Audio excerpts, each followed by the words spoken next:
আসসালামু আলাইকুম। এসএসসি পরীক্ষা 2024, যা 2024 সালে এসএসসি পরীক্ষা দিয়েছো, বর্তমানে ফেসবুকে একটা জিনিস ট্রেন্ডিং কাঁপাচ্ছে, সেটা হলো এসএসসি পরীক্ষার আইসিটি নাকি সাবজেক্ট নহিন করবে। এটাকে আসলে সত্যি? এবারে শিক্ষা মন্ত্রণালয় কী বলছে বিস্তারিত আমি তোমাদেরকে জানাচ্ছি। আসলে শিক্ষা বোর্ডকে আইসিটিতে পাস দেবে সবাইকে। দেখো, বর্তমানে কিন্তু শিক্ষা বোর্ড আসছে, তোমরা যে পরীক্ষাগুলো দিতে পারো না সেগুলি শুধুমাত্র সাবজেক্ট মেইন করবে, কিন্তু বৈষম্য আন্দোলন করতে শিক্ষার্থীরা তারা এটা মানছে না।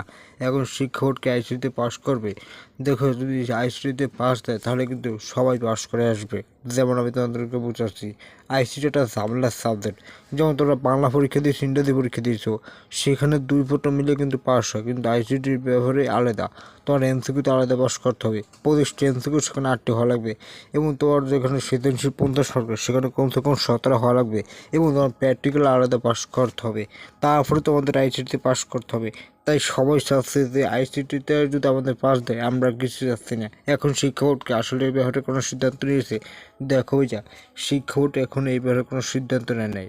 ঢাকা শিক্ষা বোর্ডের চেয়ারম্যান জানিয়েছেন যে আমরা আর কোনো শিক্ষার্থীদের কথা শুনবো না, কারণ আমরা রেজাল্ট তৈরি করে ফেলছি। তারা ওই সময় বলতো, ওই সময় তো বলেন নাই, এখন আর কিছুই করার নেই। রেজাল্টটা 15 তারিখ থেকে 20 তারিখের মধ্যে আমরা প্রকাশ করে দেবো। তোমার মতামত অবশ্যই কমেন্টে জানাও।